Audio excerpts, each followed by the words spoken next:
Hello, my name is Devin Schluter. I recently decided to start a show called The Borrowed Dime. I call it The Borrowed Dime because I want to talk about finance, I want to talk about debt, I want to talk about common sense philosophies and principles around personal finance, and I want to talk about some misconceptions that are out there, things that we're not learning in school that we should be learning in school.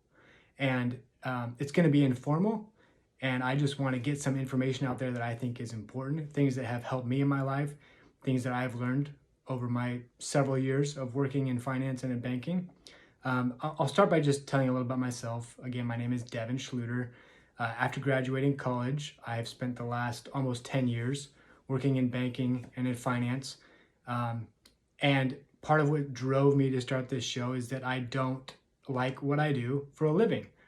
It conflicts with my morals. It conflicts with things that I believe to be true about how people can relieve stress in their life, which obviously is by decreasing debt. So I wanted to start a show, bring up some common sense things about why things are the way they are in the United States especially, and maybe how we can fix them. My generation, the generation coming after me, even the generation above me, what we can do now to fix some of these issues. So the first thing I want to start talking about is debt. And I want to preface this by saying that I might be maybe one of the only people out there that is really a true fan and believer in what Dave Ramsey teaches and what Robert Kiyosaki teaches, because they're conflicting and they often don't agree with one another. It's kind of interesting to be kind of a fan and believer of both. But I'm going to kind of give you some reasons why and why I feel like they are both very principled people. But at some point, we need to start using common sense, even if it is outside of a principle, a singular principle that we have. So the first one is debt. I do firmly believe that there is a such thing as good debt and bad debt. And I'll start with good debt.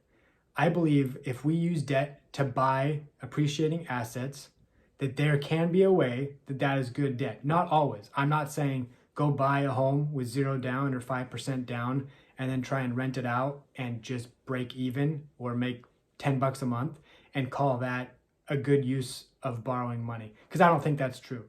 But if we are going to put 20% down, 30% down, get kind of a low loan to value, LTV, on a piece of real estate that is appreciating and that we have tenants, one or more, that is paying the rent, I think that is a good use of debt. And Dave Ramsey would say that's not a good use of debt, but that's where we're different. It's buying an asset, and that's the Robert Kiyosaki philosophy of buying an asset. Another one is to keep leverage low. Utilizing debt to buy a home, let's say, if you don't have credit card debt, if you don't have student loans, if you don't have auto debt, if you don't have revolving lines of credit open, then staying with a low leverage to buy a home is not a bad use of debt. We just have to get that right. It's not a bad use of debt. And I think part of what people, especially now, are freaking out about is high interest rates. But back in the mid to late 80s, people were buying homes well over 10%. I think they got up to a high of about 14%. And so even where they're at today, I think 7%, just under 7%, seems really high for my generation especially. I graduated high school in 2009, and ever since then, the top of the mortgage market for rates have been about 4% or better. And so, my generation is kind of freaking out. How are we going to buy houses? How are we going to do this with this kind of interest rate? And so I think it's important to understand that it's okay to borrow money at low leverage to buy an appreciating asset. When I say low leverage, it's called DTI. Debt to income is a ratio at which your income covers your debt. So let's say you make $10,000 a month of gross income. The max that you should be borrowing is up with payments up to $5,000 a month. So if you make $10,000 and your payments are $5,000, that's a 50% debt to income ratio. Now that's the very, very top. I would really not recommend people do that, because if you're getting $10,000 in gross income, you still have taxes coming out, deductions for 401k contributions, for health insurance. And so if you're giving 50% of it away to debt, you're not going to be able to have another 50%. It will be closer to maybe 20% or 30%. And to live off that, especially with inflation and the cost of living increasing, is difficult. So trying to keep your debt to income ratio as low as possible and definitely not get above 50% is vital.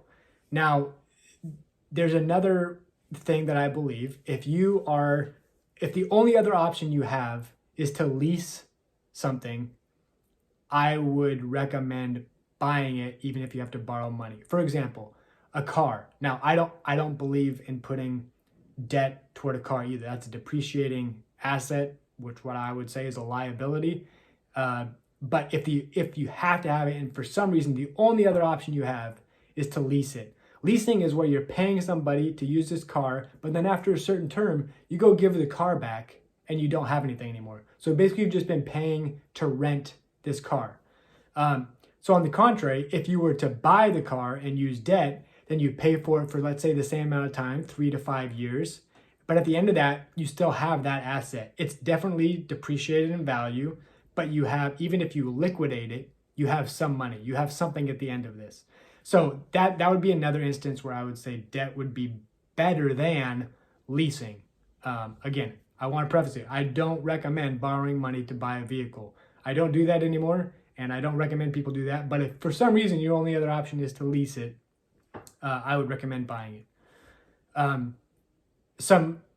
Maybe some bad uses of debt to buy, like I said, buying depreciating assets, buying vehicles, buying boats, buying RVs, buying something that's depreciating in value is not a good use of debt because you're paying an interest and you're losing money. So if you have 5% interest and whatever you bought goes down in 5% in value every year, you're actually losing 10% on that, paying 5% interest and 5% depreciated value.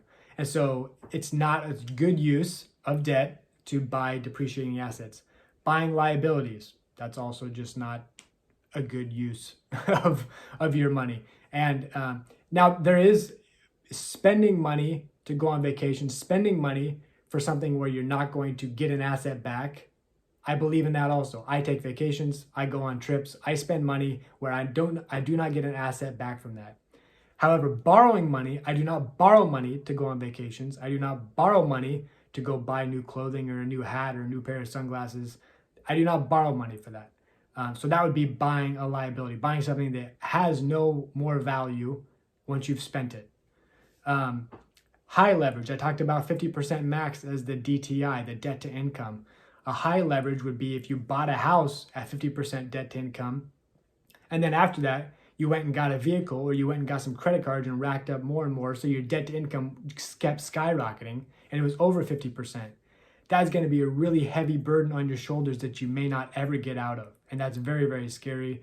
It causes a lot of stress and anxiety in almost every American. Literally go to your next door neighbor and ask them that question. They would say, yeah, that causes financial stress and anxiety within my life. Buying junk. Some people will just walk into a grocery store like Target and just start buying stuff because they have this impulse to buy, and we call it retail therapy and say it's okay, but it's just you're buying junk. You come home, you don't even have a place to store it, so then you buy a bigger house, more place to store your junk. I don't think that's a good use of money, and I definitely don't think that's a good use of borrowed money. Being impulsive, credit cards, spending on credit cards, that's impulsive. It doesn't hurt to swipe your credit card and buy a bunch of stuff at a store. It hurts when you pull your wallet out and pull out green paper cash to pay for it. You feel that a lot more, and you're not going to do that nearly as often. And you're going to have immediate buyer's remorse, and you'll probably take everything back if you buy with cash. Student debt.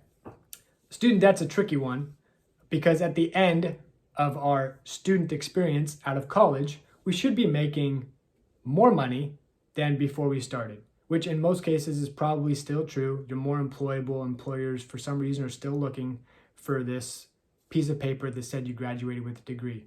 However, it's becoming less and less valuable, I firmly believe. And so to take on debt to go to college is not a good use of borrowed funds. And you need to shop around.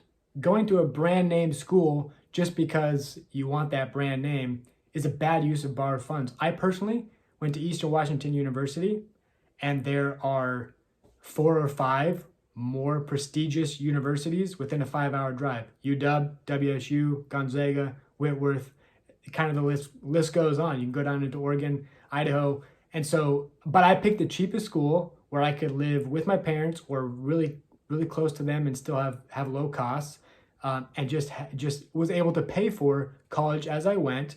I did get some grants. This was before I listened to Dave Ramsey, so I had just minimal debt, paid it off literally within 2 years of graduating college. And if I could do it again, I would do it even smarter, and go work for my dad or pick up another side job and not take out any student debt. So definitely don't borrow money to go to school if you at all can help it. Now, there's one thing that I was kind of shocked by the other day. I was listening to Dave Ramsey, and somebody just point blank asked him the question: if somebody offered you $1 billion in a loan at 0% interest, would you take it? And Dave just quickly said, no, I wouldn't do that. Now, Dave said no because he's guided by a singular principle. He doesn't borrow money. That's the Dave Ramsey thing. He doesn't borrow money. I struggle with that because if somebody offers me $1 billion loan at 0% interest, we have these things called U.S. Treasuries. You can go buy bonds of the U.S. government, and right now they're right around 5%. So if you took that $1 billion and just put it over in U.S. Treasuries, which is super safe, has an actual cash out date that you can get your money back. You can do it a year, 10 years, 5 years, whatever. At 5%, if you put $1 billion there at 5%, you're generating $50 million in free cash flow with someone else's money at 0% interest, and I would say 0 risk buying U.S. Treasuries. So why we wouldn't borrow $1 billion interest free and then turn around and get $50 million in free cash flow that's not borrowed, that's mine now, that's amazing. Now, I don't know what this person was meaning. If you borrowed $1 billion but you had to pay it back in 5 days, yeah, I probably wouldn't do that because you can't do anything with $1 billion in 5 days and make substantial money. I don't believe. If you do, please comment. But I just think it's interesting. I would not take $1 billion loan and go buy, let's say, a partial equity in a professional sports team. That's not easily liquidated. That's not cash equity. That's not something you can just grab out to pay this $1 billion loan back. That creates anxiety. That creates stress. If it's someone else's money, that creates stress. But a U.S. Treasury at 5% now, that's $50 million in free cash flow. I would struggle with not wanting to borrow that money. Like I said, buying U.S. Treasuries, it's equitable, it's an asset. And so you'd be buying an asset with $1 billion. So I would definitely do that deal. So if you stuck around and you watched the whole video, thank you. I appreciate you. You didn't have to do that. But if you liked it, please like it. If you have any comments, please comment. If you want to follow and subscribe, please do that. I do plan on having more videos coming out. I have another episode, I guess, if you want, planned very soon, where I'm going to compare pension plans and 401k plans, kind of give pros and cons to both, which one I believe is better and why. So I got that coming up. I want to try and keep these videos 15 minutes or shorter. So if you have any comments or you want me to discuss anything specifically, I love your feedback and I'd be happy to discuss it. Also, if you'd ever like to be on the show, I'd love to chat with somebody and get back and forth and what their thoughts are on debt, on personal finance, money, even just the situations that we live in today, stress, the anxiety around it all. This is something that I've struggled with. And so it's been good for me to let go of stress and to let go of control of some things. And so I hope this helps other people. Again, thanks for watching. I appreciate it. And this is The Borrowed Dime.